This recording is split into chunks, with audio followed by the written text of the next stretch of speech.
महाराष्ट्रातील प्रत्येक सीमा भागाला लागलेल्या प्रत्येक जिल्ह्यामध्ये आम्ही अशा प्रकारचे आंदोलनं करणार आहोत।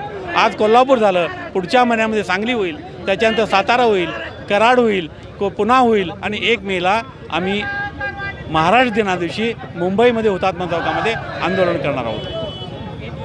प्रमुख पदाधिकाऱ्यांची नावं मी गेली 20 वर्ष त्या ठिकाणी प्रलंबित आहे। त्या ठिकाणी सरकारचे जे वकील आहेत सरकारतर्फे दिलेले ते वकीलसुद्धा वेळोवेळी या तारखेसाठी उपस्थित राहत नाहीत। महाराष्ट्रामध्ये समाविष्ट करण्यासाठी बऱ्याच लोकांनी बलिदान केलेलं आहे, रक्तपात झालेला आहे बराचसा। आज आमचा प्रश्न निर्माण होऊन 69 वर्ष व्हायला आली, परंतु त्या दृष्टीनं या 69 वर्षामध्ये आम्ही वेगवेगळी आंदोलनं केली। महाराष्ट्र सरकारनं 2004ला हा दावा सुप्रीम कोर्टामध्ये दाखल केला आणि या दाव्याची सुनावणी गेल्या 20 वर्षामध्ये ज्या प्रगतीनं व्हायला पाहिजे ती झालेली नाही आहे। बेळगाव, कारवार, निपाणी, बिदर, भालकी, संपूर्ण महाराष्ट्र। बेळगाव, कारवार, निपाणी, बिदर, भालकी, संपूर्ण महाराष्ट्र। मित्रों चालू करा।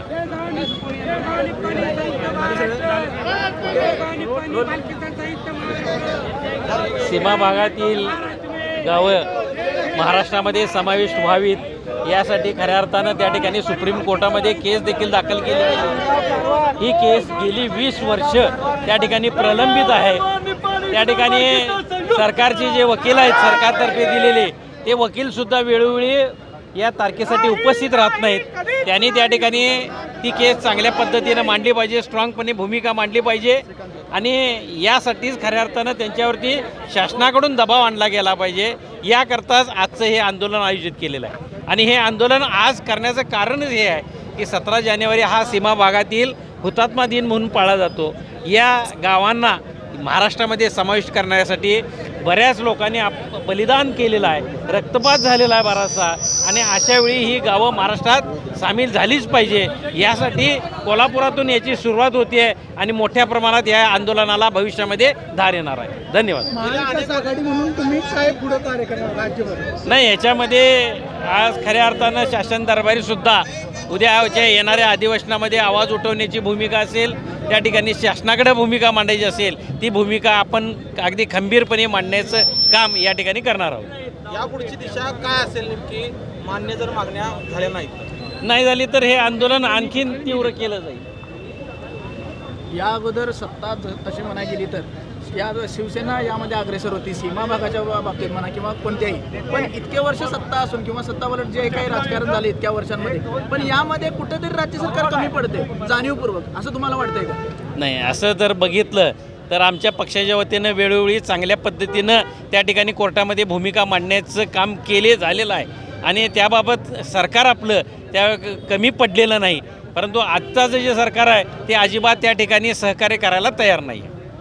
धन्यवाद। माजी आमदार बेळगाव सीमाभाग ग्रामीण आज 17 जानेवारी आणि 17 जानेवारी हा सीमा भागामध्ये हुतात्मा दिन म्हणून पाळला जातो। जे हुतात्मे या महाराष्ट्राच्या लढ्यामध्ये महाराष्ट्रात सहभागी होण्याच्या लढ्यामध्ये ज्याने हुतात्मा पत्करलं त्यांना श्रद्धांजली वाहण्याचा कार्यक्रम आम्ही करतो। आज आमचा प्रश्न निर्माण होऊन 69 वर्ष व्हायला आली, परंतु त्या दृष्टीनं या 69 वर्षामध्ये आम्ही वेगवेगळी आंदोलनं केली, वेगवेगळ्या प्रकारे आंदोलन करून महाराष्ट्रात सामील होण्याची इच्छा व्यक्त केली, पण केंद्र सरकारनं हा प्रश्न सोडवला नाही आहे। त्यामुळे आम्हाला प्रश्न पडतो की आपल्या भारत देशामध्ये खरोखर लोकशाही आहे का, आणि लोकशाही असेल तर ती आम्हाला का लागू नये?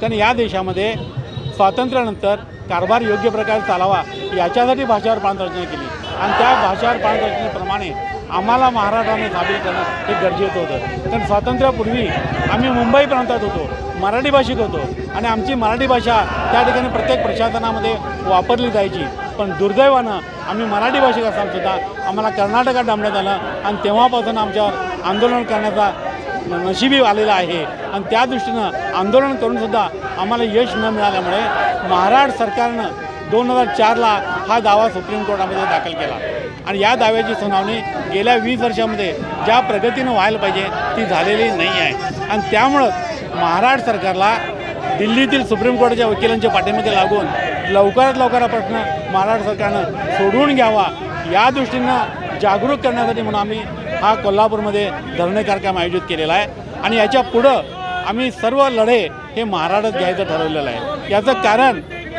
आत्तापर्यंत जे लढे आम्ही 68 वर्षामध्ये कर्नाटकात केले त्या लढ्यामध्ये आमच्या बऱ्याचशा केसेस झाल्या, आमच्या बऱ्याचशा विद्यार्थ्यांची किंवा शिक्षण झालेल्या युवकांची जीवनं उद्ध्वस्त झाली, कारण लढ्यामध्ये सामील झाल्यामुळे त्यांना नोकरीसाठी पोलिसांची NOC मिळू शकली नाही आणि अशा प्रकारामुळे आणि आम्ही महिन्यातले 15 दिवस हे कोर्टातच जावं लागतं आहे आणि त्या दृष्टीनं याच्या पुढचा लढा हा महाराष्ट्रात करून महाराष्ट्र सरकारला जागृत करावं आणि महाराष्ट्रानं हा प्रश्न आपला आहे, हा प्रश्न सीमा भागाचा नसून महाराष्ट्राचा आहे या समजुतीनं हा प्रश्न लवकरात लवकर सोडून घ्यावा आणि सीमा प्रश्नातली केस ही लवकरात लवकर मोकळी करून घ्यावी। यासाठी आम्ही आजपासून इथं आम्ही महाराष्ट्रामध्ये कोल्हापूरपासून या आंदोलनाची सुरुवात करतो। गेल्या अनेक वर्षांपासूनची आपली मागणी आहे, मात्र राज्य सरकार याकडे खास बघतंय असं वाटत नाही।